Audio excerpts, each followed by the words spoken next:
Hello, hello, dear folks. Welcome to season 5 of our On the Pulse series produced by the Stars Among Us. I'm Ozzy, and I'm very, very happy that you're tuned in to this thank you tour of mine, as each episode is a thank you card to those who have impacted my life. I'm shining light on VONN Harris. Hello, VONN. How you doing, Ozzy? How's everything going? Everything is hunky-dory, my friend. It's very, very nice to hear your wonderful voice. And so to my audience, I'm going to give you a little bit of VONN Harris. VONN is raised in Baltimore, Maryland. When graduating Milford High School, he joined the Army and served 4 years. He worked as an electrician, which is a skill he acquired while he was serving his country. However, he attended the Catonsville Community College with a major in business law, then took a theater class out of boredom and found that he loved it. So he made a decision to major in theater, later receiving his Associate of Arts degree from Catonsville Community College in 2007. Earned a leading role in the play, The Catonsville Nine, in which he portrayed emotional and passionate Tom Lewis. 2009, he auditioned for the play Tears in My Eyes. He was selected to play one of the lead characters, Shawn Wyatt. This play was a major production that was performed at the Lyric Opera House, Baltimore's largest theater, receiving great reviews for his performance. He received help in support to relocate to New York City to chase his newfound dreams of acting. Before leaving Baltimore, he landed the lead role in Kingston James's Razorblade City, which was an independent film about street life that sold over 500,000 copies worldwide. Now, in 2010, he perfected his craft at the famous Susan Batson Acton Studio, world-renowned, actually. In 2011, VONN landed a supporting role in America's Most Wanted, as well as lead role as Mark Curry in Celebrity Ghost Stories. And then later that year, he landed a supporting role in the film All in the Game, which earned second place in the DC Film Festival. To this day, he has been performing in supporting roles in various films, TV shows such as Tower Heights, Monica Z, HBO Girls, The Zoo, etc.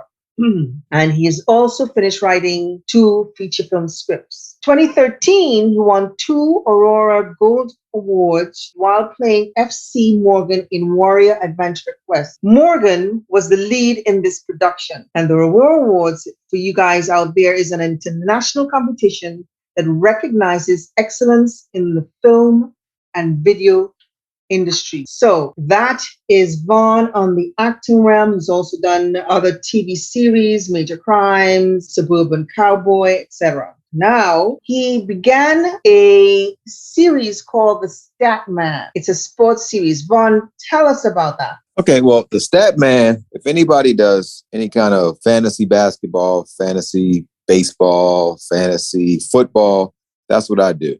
So I give my picks and I give picks according to like what team I think is going to cover the spread. I also do lineup projections for one of the biggest platforms in the world right now. I mean, y'all don't think you can go out your house without seeing a FanDuel or a DraftKings sign on the subway or on the bus or on TV.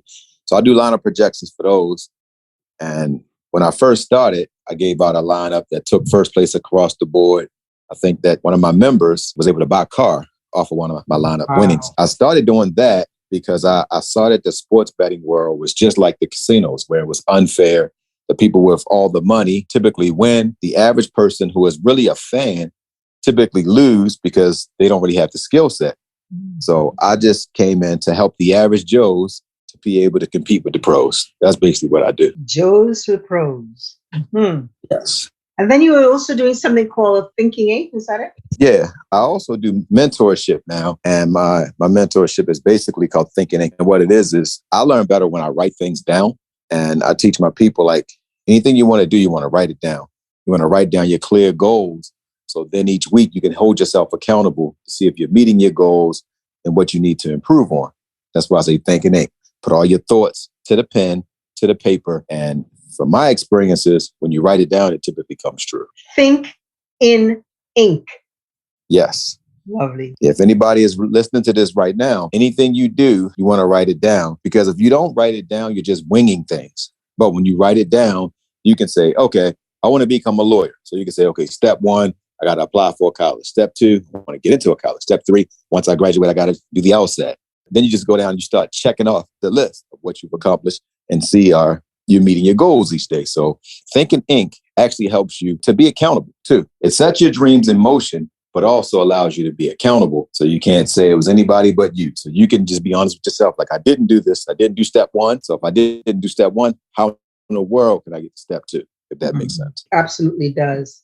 You also did something called Know Your Worth. Yeah, I did a short film with you, and it was basically Know Your Worth. And what I do with that is, I think that especially in our community, in the African-American community, we don't have a lot of mentors that are doing big things other than like athletes, rappers, stuff like that, even actors and stuff like that. But most of us don't know actors. So I teach people to understand what their worth is. So what I teach people is, don't look at your worth according to what society says your worth is. Go by what you feel like your worth is. Like, what do you think an hour of your time is worth? You know, so when you start understanding your worth, then you start going after bigger and more harder goals. Because I think life is absolutely amazing when you have something to strive for. It might not always be monetary things that you're striving for. You might be striving to be a better person. You might be striving to be more in tune with God. You might be trying to be a better parent. But I always think it comes back to knowing your worth. Like, to women, if you're in a relationship and if you know what you are worth, you won't settle for anything less than that. You won't settle for a lot of the nonsense and the foolishness. So knowing your worth is something I think that we should start teaching our kids from when they're young. But then when they get older, their standards would be so high that they will go after more things. And because I find it to be sad how so many people just settle. You have all these gifts, because I believe everybody on the planet has something to do better than anybody else on the planet. So when you know you do something well, go after it, but know your worth and don't settle.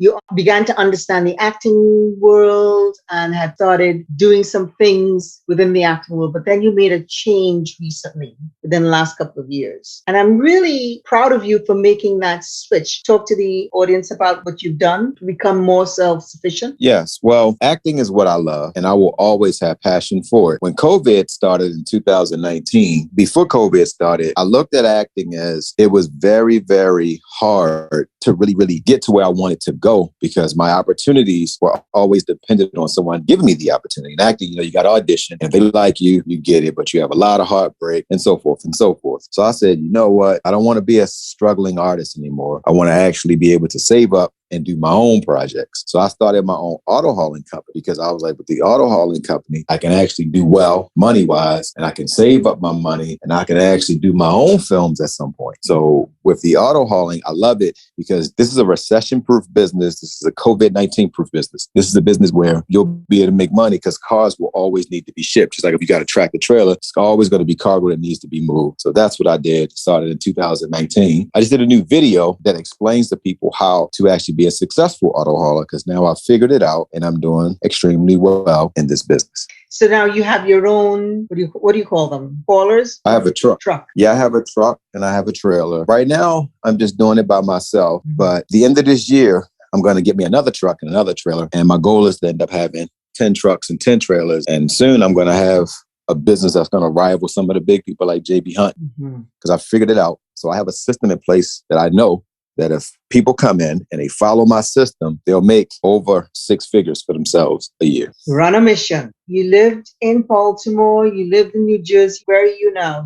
I'm in Atlanta, based in Atlanta. I was living in Baltimore. Like you said, I moved to New Jersey / New York to pursue my act. Then I went to LA for 3 years, and that's where I did the major crimes. And when Suburban Cowboy, I actually went to the Cannes Film Festival. And that's the biggest film festival in the world, the one in France. And yes, I'm in Atlanta now. Okay. How are you enjoying it there? I like it. It's so much opportunity here.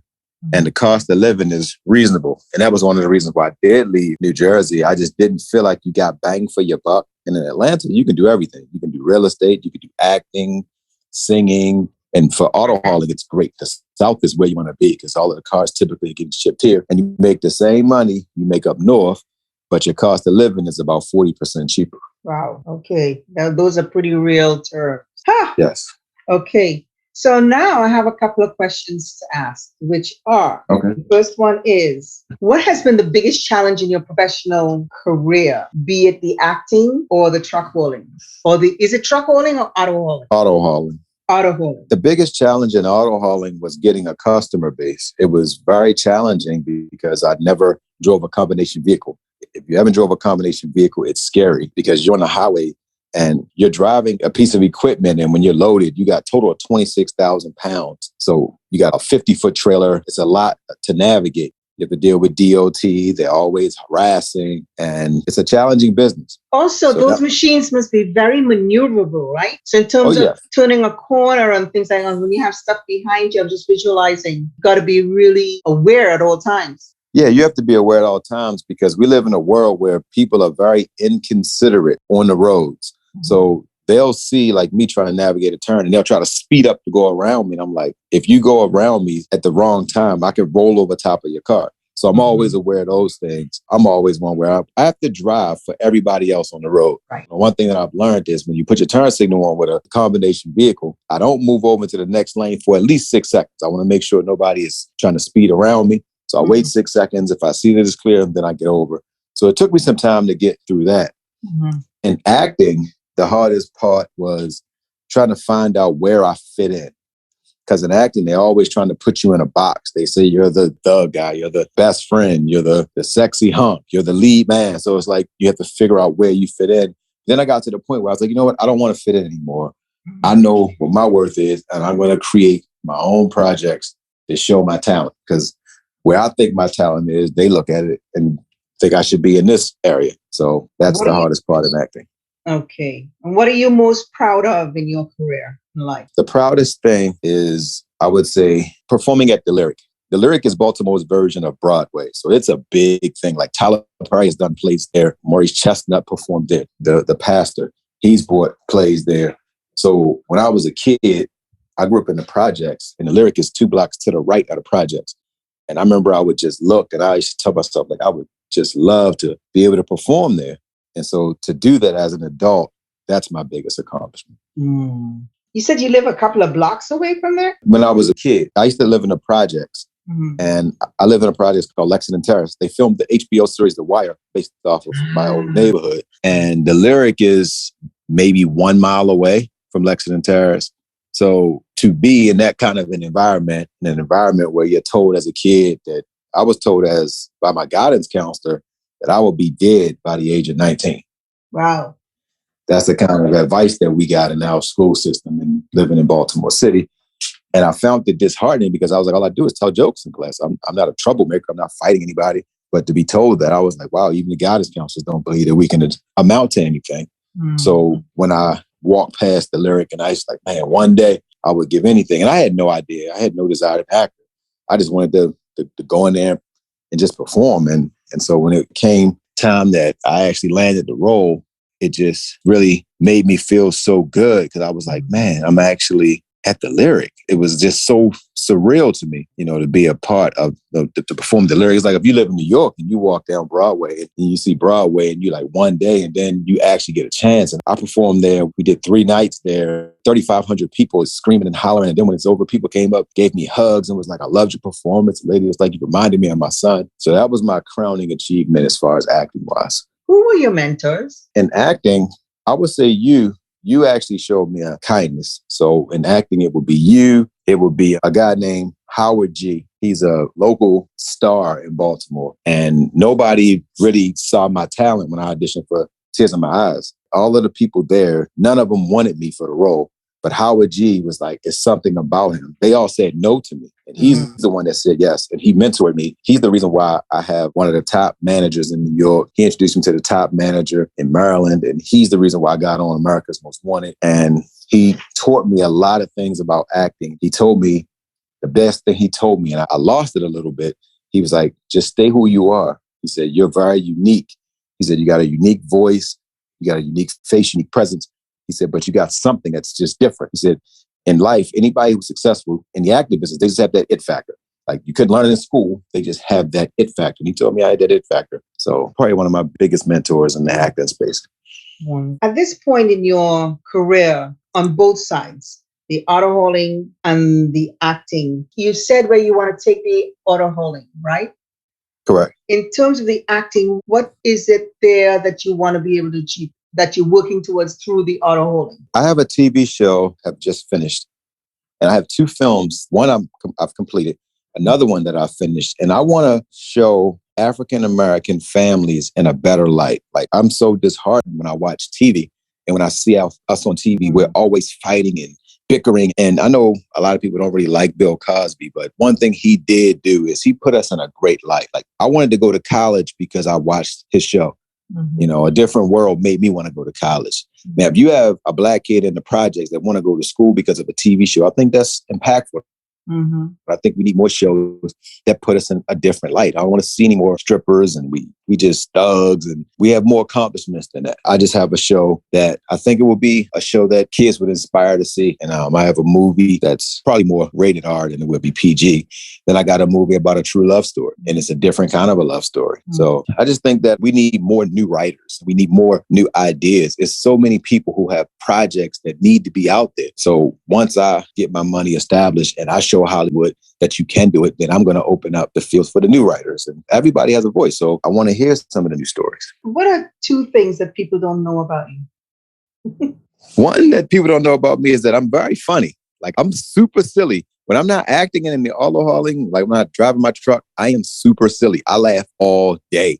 I be in my truck laughing at myself. So that's one thing people don't know about me, is that I'm extremely silly. Another thing that people probably don't know about me is I call myself a skinny fat boy. I'm not a very big guy. I'm only 6'1", 180 pounds, but I can put food down with the best of them. So that was the 2 things that I don't think people know about me. I can eat, and I love apple pie.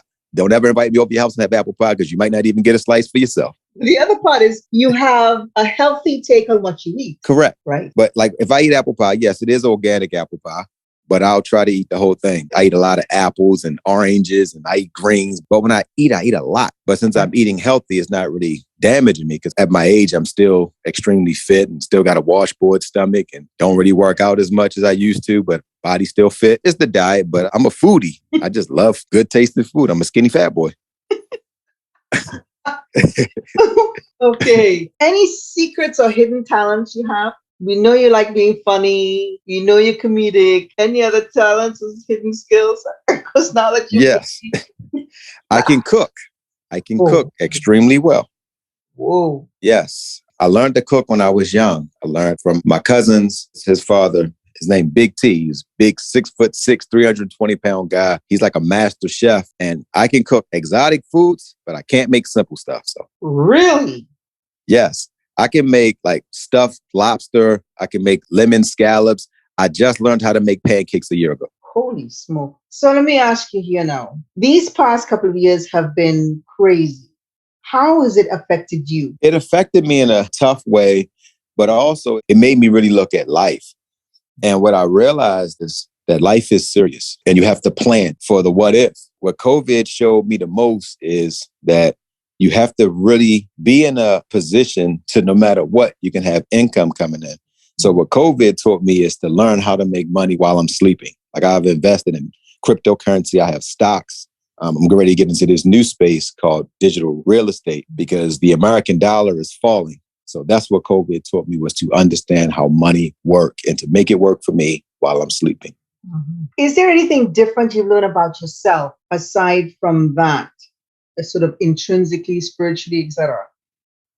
Since I learned that I'm very resilient, and I learned that I'm very coachable, because with the AutoHauling, I can't take credit for that. I had a friend of mine that mentored me and showed me how to do it the right way. Mm. But what I learned about myself is that even at my age, I call myself a grown novice. I'm a novice in life. I never will ever view myself as an expert at anything, because once you say you're an expert, your growth stops. So I just love to learn. And that's one thing I realized about myself is COVID forced me to learn and adapt. And you had to be disciplined, and especially with your health. You know, just as much as I do, you have to be disciplined with your health, because you only get one life. And COVID told me you got to understand how money works and the health, because COVID was taking people out with their health, because it was attacking lungs and stuff. So I had to research that. So that's what I would say, is that I can adapt now. I can adapt to almost any situation. Right. I really need to have you on this call, because I wanted to say to you again, if it wasn't for you, I would not have this podcast, which started with you as video, because you were the one that I spoke with, letting you know what I wanted to do and taking the time to sit with me and teach me, and the patience, because I still am not that technologically savvy, but you were able to teach me in an afternoon. as to the things I needed to do. And here I am. We did this with the videos back in 2019. Right. And you also taught me not to fear technology, the way Yes. you teach it. And that was major. So that after the videos had to stop, then to tackle the podcast, I was less fearful of starting something new because you had instilled this particular strength within me. And if it wasn't for that, I don't think I'd be in this 5th season, 2 years of podcast and 1 season of the videos. Right. Correct. And you were the first one on the videos. Your voice is still there, hearing you speak now, hearing that laughter in your voice when you have certain things to say is always so welcoming and so warming for me to hear. And you always have these jewels to drop in terms of how you look at life and what you're doing with the things that you're doing. And you're always thinking of the other person. A lot of what you do is about others. I wanted my audience to hear this. And I really, really thank you very, very much for this short time. And before I say goodbye, I want to say thank you to my audience for spending your valuable time with us today. Please care to share. And remember, when you're on your beat, stay on the sunny side of the street safely, be health conscious and kind to one another. And don't forget to give thanks for the little and big gifts. And Vonn, yes, I love you. I thank you. I'm so proud of what you do. Thank you.